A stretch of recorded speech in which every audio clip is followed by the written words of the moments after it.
right, everyone. Welcome back to the podcast. This week, we got another fun-filled one, as always, with the Ruiz brothers. Just want to take a moment and just thank everybody that reached out to us, especially after the last podcast. I know that last week we missed one, but we did drop a couple videos over on the Jam page. Make sure you subscribe. Always like and share to both White Knuckle Racing and Jam Racing. It's very important to us. Still, 35-40% of you are not subscribed to or watching our content, which is great, but please make sure you go and subscribe. It really helps us out, and it helps us get our name out, get all these other manufacturers and companies to come on the channel. We had Super Kart Store USA a few weeks ago. Hopefully coming up here, we're going to have a gentleman from RibTech come on board, and we're going to have another fun-filled podcast. But for this week, we got a lot of racing coming up. Pretty much the 206 community starting to ramp up again. We had a couple low weeks after the spring nats, and now we are ready to go. So this weekend's going on 103rd, which is part of the North Florida Karting Club. And then what else is going on this weekend, Jorge? We're gonna go down to Orlando as well. So 103rd Saturday night under the lights. If you're a heavy guy, come on out. If you're anybody with the 206 or anybody with the cart, come on out. I'm giving away lessons on how to get that ass waxed. Yeah. So there's the official call out from Jorge. So for all of you going not only to 103rd this weekend, you're going to get the opportunity again on Saturday to gap Jorge. So as you all know, as much as we're all friends and we call it brotherhood, there is nothing more than I enjoy more than is watching anybody put a gap on Jorge after all the shit talking. So for all of you that are going to be up in Jacksonville, because as always, he thinks he's going to show up and run in the front, right? Just do a little deuces so we can see it on the camera. So when he posts the videos and we see the deuces, we know where he got it from. Go ahead, Miguel. I watch out. The drunk might show up. Oh, they might be there. Oh, dude, he watches the podcast. You know that, right? He's gonna be madder than hell now. Oh, he's one of those unsubscribed. Yeah, he just watches to watch. I just said drunk. I didn't say name. Yeah, that could be anyway. Hey, if the boot fits. I don't think I'm going to run up front, to be honest. Barry is going to be helping me out. He's going to sit my seat in the cart now. We have an idea of how to tune the cart. So hopefully we get a good testing session in. I'll be happy with mid-pack. I'm honest. I'm not good at 103rd. I just can't get the cart to work. So the next day you can come down to Orlando and give it another shot. I do much better there. So hopefully what we do in Jacksonville translate over to Orlando, but I've been talking all the smack online to try to get more people out for sure. So I can take it. If you guys wax that ass, come up to me, give me a handshake, tell me you enjoyed it, come on out. That's what we're trying to do to grow this, because right now I think it's like 93 pre-entries. Most of them are 206s. So I know we can get 7 more guys. 7 more guys. Always they're trying to hit 100 pre-entries. That'd be crazy. 100 206s at local. Now, yeah, if you think about it, oh yeah, local scene, right? Like we do, we run SSKC, we run a couple other series, but for being 100 entries, mainly 206 in a local in Jacksonville, that just shows how great they've done with that program and this race under the lights. I mean, it's a really cool thing, right? How often, other than Orlando, not a lot of people host races late in the day. For you to be able to race at night in Orlando was during the 24-hour race. But now this is another option. The weather should be good all weekend, especially in Florida. For those of you that want to get out and race this weekend, just go, show up. The prices are fantastic, and just go and turn laps. That's pretty much. It's not that expensive either. The weather's going to be like mid 50s during night. That's not cold. It's like mid 70s during the day, sunny. There's going to be no rain in the forecast. So that's going to be great. Prices are great. $55. Somewhere around there, 55, 60 bucks. Ain't $100. I know that much. Ain't 100, right? Ain't $100. So Miguel, are you guys out there? Are you gonna make it out to Jacksonville this weekend? No, I'm not. Unfortunately, he has a wedding to go to. It's killing me, but I really wanted to race. I really wanted to race tonight, especially that layout. And we all know the MGM does good when the track is nice and cool. So I think I would have done great, but I'm not going to make it, unfortunately. Oh my God. Dang, man. Are we talking about MGM and this and that and plugging it in? Holy crap. You're all up on the MGM stuff. Paul's going to be happy. Paul's Yeah. gonna be yeah. happy. Paul's He's gonna gonna be be- like, oh, MGM. Like, yeah, that's what I'm talking about, Miguel. Yeah.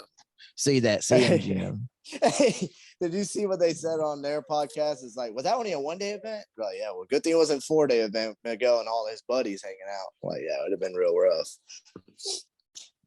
No, you guys didn't see I don't it? want. I no, I didn't. I don't own MGM. Why do I watch their podcast? That's fucked up. You go now to watch their Wait, podcast. wait, You wait, never wait, used wait, to wait, wear wait, it. No, wait, no, wait, no, wait. no, That's no. Take it fucked back. up. Jorge, Miguel never watches fucked it. up. Miguel never watched Yeah, I it until used he to watch it. no.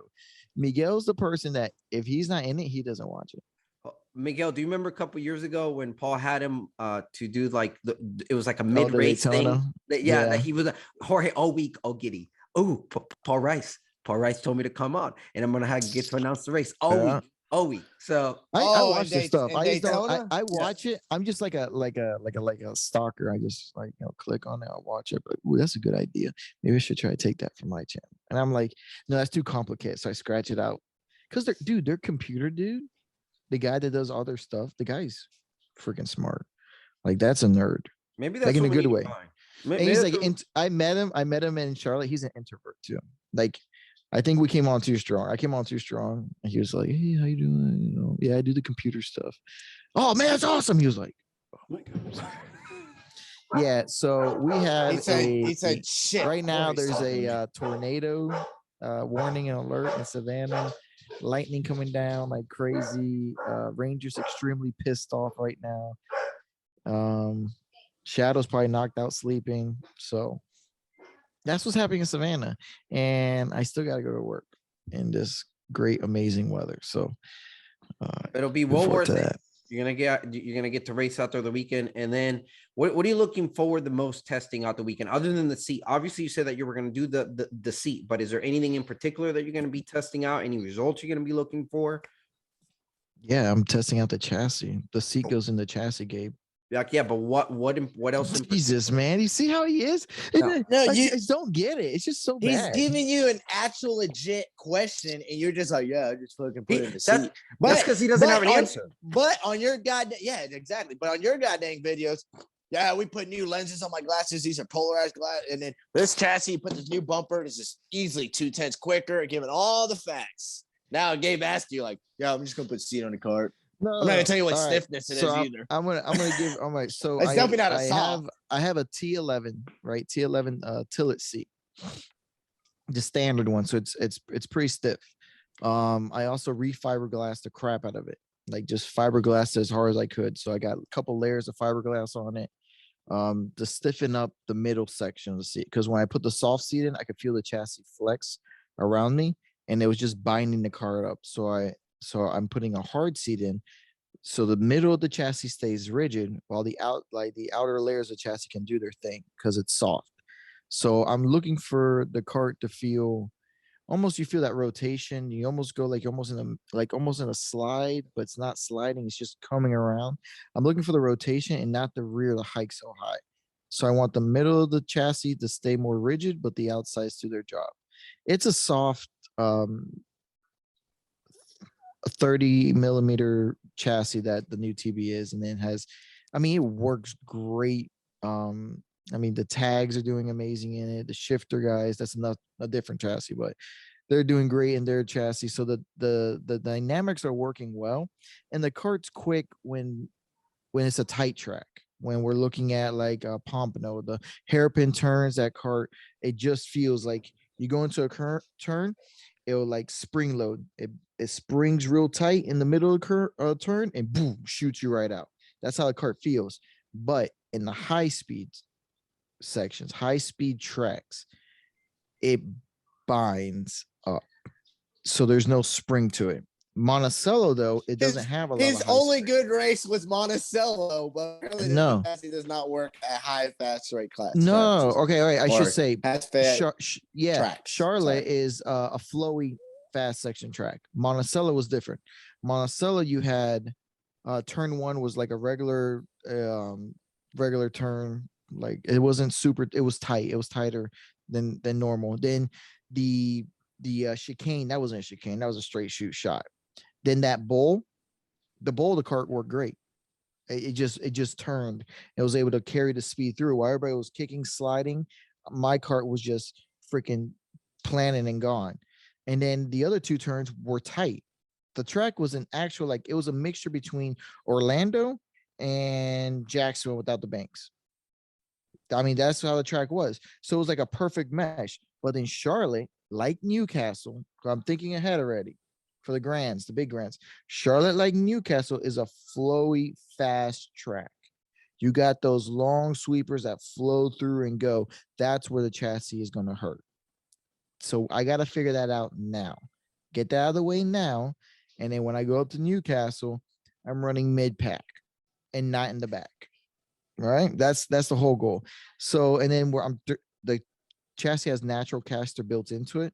So I'm using pills on the top and bottom to roll the caster out of it. So I don't get that hike effect. I'm also going to drop the rear of the chassis too. So I have a lot of ideas in place, a lot of changes coming up. That Charlotte was rough. Like, that freaking was a rough weekend for us. But I learned so much, and I applied that to the 24-hour race I did when I tuned the kart. Everything that I read, I did worked. And then I applied it to Kelvin's kart, which is a older model, but it's a soft chassis as well. And everything I wanted to do mine worked. It worked. His kart was freaking fast, except he freaking screwed up qualifying and put us in the back. But he went from in the finals from 16th to 4th. I mean, he was really fast. Yeah, no, he was balling out of control. And that was the TSRS series, this Texas Sprint Race Series. I mean, that's a pretty cool series they hold together.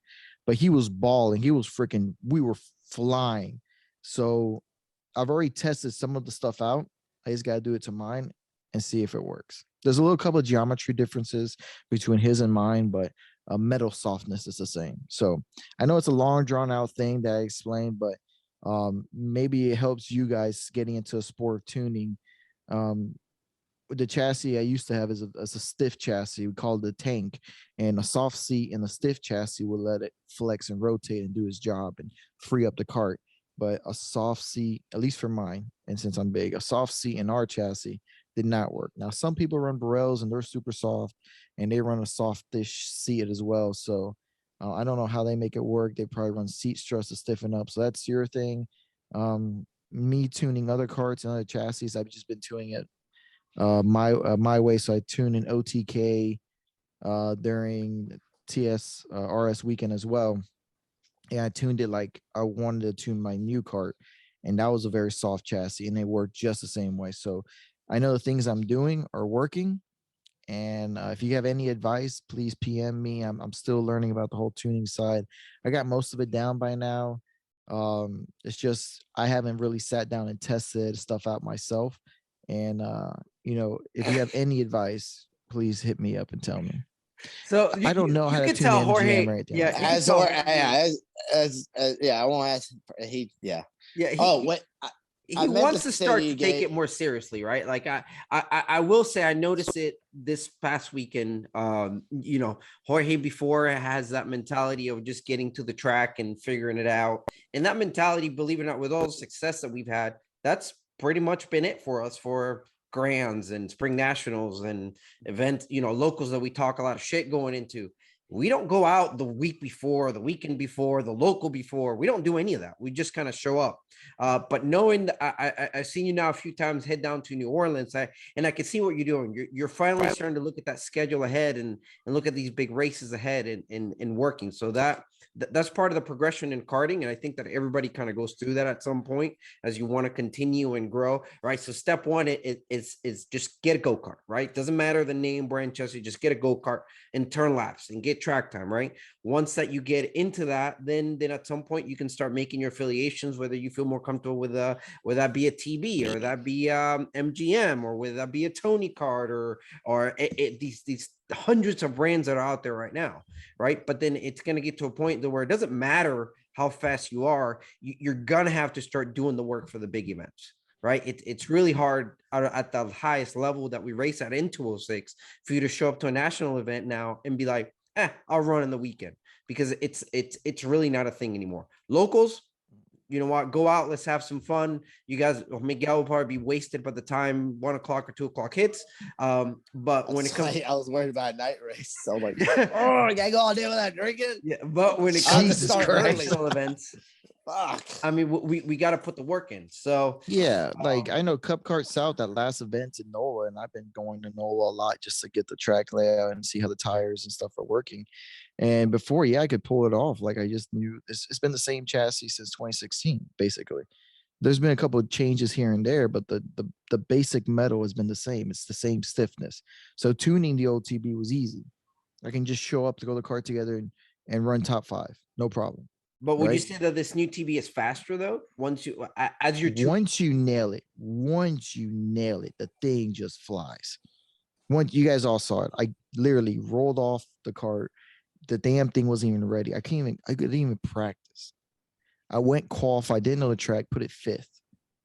Went out there and got quicker and quicker and quicker. And then finally, like I understood the track. Finals, I was up to P2 chasing out P1 until I got wrecked.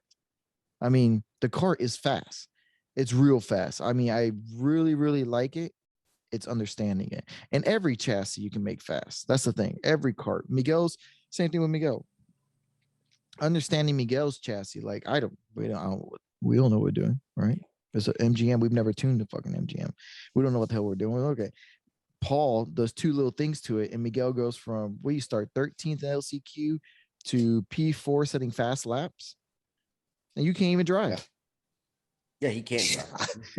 Hey, Well, you can't drive for that chassis. That chassis is your driving style, dude. You gotta change that shit up because the moment you did what you do a user on the TB, dude, it looked like Tokyo Drift.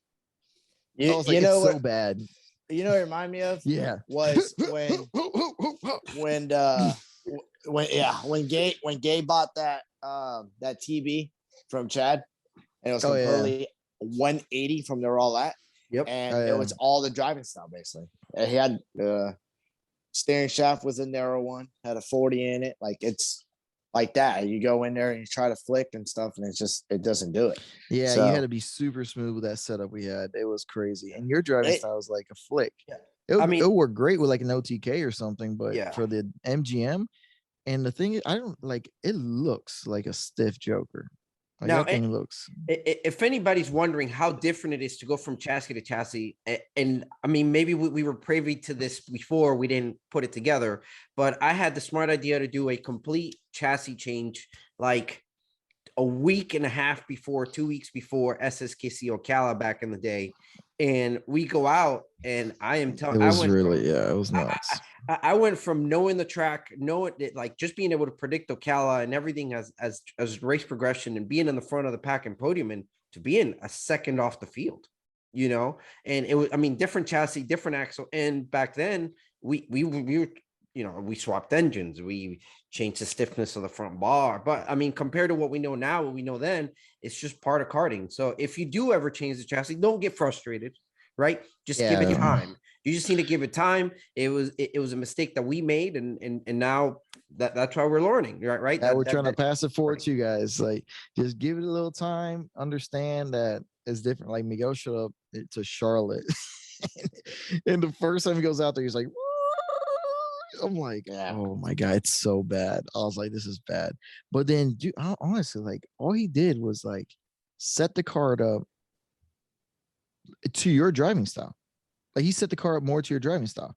He was like, okay, I'm pretty sure he's like, I don't want him driving like this, but right now I gotta get him fast.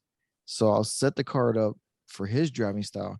And then later on, we can adjust his driving style to suit the cart better.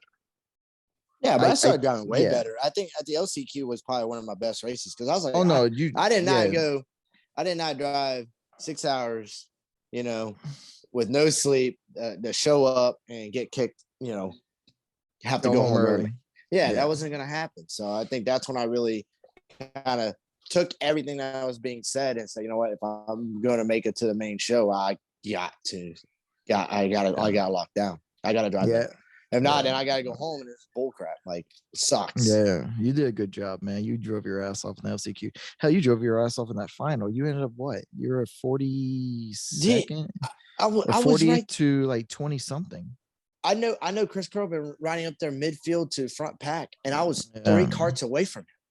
Yeah, and 3 then carts away from them. but then the whole flag issue was fucked up. Like red flag, yellow flag. I was like, and then Miguel stops and gets plowed. I'm like, oh well, don't. That's lesson learned. Yeah, I won't stop. Next time when you see a flag, screw it, just hit the gas harder. That's what I do. I see yellow flag. Everybody else is slowing down, raising their hand. I'm like, free positions. 3-second lead went down to nothing. Go around. That's what they're doing. Go around. Put the flashers on. Well, something like that happened in Pompano. I'm trying to remember who it was in the senior race, that there was a yellow flag coming out of like the second to last turn, and he slowed up. Oh, it was Matt. Remember, there was something on the track and he slowed up, and then the whole heavy field ran around him. So everybody knew. Everybody got the hint. Just stay in it. Be safe, but stay in it. It was James leading. Is that what it was? James was hot after this race. He was real hot. He was leading, right? And I think something with the yellow flag. So he slowed down, and there was a lap traffic cart as well on top of that. And Matt blew by James. James came off the track. He's like, is he serious? Oh, God. Did that just happen? I was like, yeah, I guess so.